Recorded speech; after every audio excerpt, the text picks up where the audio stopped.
नमस्कार दोस्तों, जय साईं राम। आज मैं आपको एक कहानी सुनाऊंगी जिसका नाम है जिंदगी की सच्चाई। ये सच्चाई हम सबके जीवन में एक बार ज़रूर आती है। एक आदमी था, वो बड़ा ही परेशान रहता था। वो एक साधारण सी नौकरी करता था, उसका घर परिवार था। वो इस वजह से परेशान रहता था क्योंकि उसको घर और अपने परिवार दोनों की जिम्मेदारी अकेले ही उठानी पड़ती थी।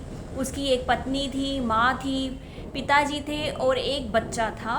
तो वो उन सब की ज़रूरतों को पूरा करते करते थक चुका था। उसको लगता था कि अब मैं कहीं भाग जाऊं। ऐसा वो गुस्से में हमेशा रहता था और काफ़ी चिड़चिड़ा हो गया था क्योंकि उसकी सैलरी कम थी और उसकी ज़रूरतें ज़्यादा थी। तो एक दिन वो ऐसे ही सोचकर गुस्से में बैठा हुआ था, तभी उसका छोटा सा बेटा उसके पास आया और बोला, पिताजी मुझे आप ये स्कूल का काम करवा दीजिए। उस बच्चे ने जब ऐसा बोला तो उसको बड़ा गुस्सा आया और उसने उस बच्चे को डांट कर भगा दिया। बच्चा रोता रोता दूसरे कमरे में चला गया। तो बाद में जब उसका गुस्सा शांत हुआ तो उसको लगा कि मैंने बच्चे को गलत ही डांट दिया। तो वो बच्चे के पास गया तो उसने देखा बच्चा तो सो गया है और उसकी जो किताब है वो उसने अपने ऊपर ही रखी हुई है। तो उसने बच्चे के पेट से किताब को हटाया और बच्चे की किताब के अंदर देखा तो उसने होमवर्क कर रखा था और होमवर्क का टाइटल था कि ऐसी कौन सी चीज़ें हैं जो हमें पहले बहुत ख़राब लगती हैं और बाद में वो हमारे लिए अच्छी होती हैं। तो उस बच्चे ने लिखा कि मुझे स्कूल के पेपर देना बिल्कुल अच्छा नहीं लगता, लेकिन जब वो ख़त्म हो जाते हैं तो उसके बाद छुट्टियां पड़ जाती हैं और हम बड़े ही मज़े करते हैं।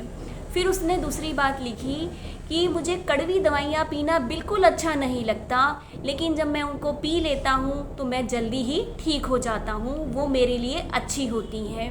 और जब मेरे पापा मुझे डांटते हैं तो मुझे बहुत गुस्सा आता है, मुझे बिल्कुल अच्छा नहीं लगता, लेकिन वो मुझे कितना प्यार भी तो करते हैं, मेरी हर चीज़ ज़रूरतों को पूरा भी तो करते हैं, चाहे वो कितना टाइम लगाए लेकिन वो सारी चीज़ों को पूरा करते हैं।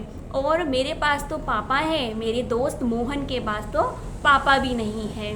हे भगवान, शुक्रिया कि तूने मुझे इतने अच्छे पापा दिए। जब उस आदमी ने ये सारी लाइंस पढ़ी तो उसके आंसू निकल आए, खासकर उस लास्ट वाली लाइन को पढ़कर जिसमें उसने अपने बारे में पढ़ा था कि उसका बच्चा कितना प्यार करता है अपने ही पापा से। फिर उसने क्या किया, अपने बच्चे के गाल पर एक किस की और एक अलग सी नोटबुक उठाकर उसने भी अपनी यही टाइटल को लिखने की कोशिश की। उसने लिखा कि मैं घर की जिम्मेदारियां उठाता हूँ। क्यों? क्योंकि मेरे को भगवान ने घर दिया है। दुनिया में ऐसे भी कई लोग हैं जिनके पास तो घर ही नहीं है, वो पता नहीं कैसे रहते हैं।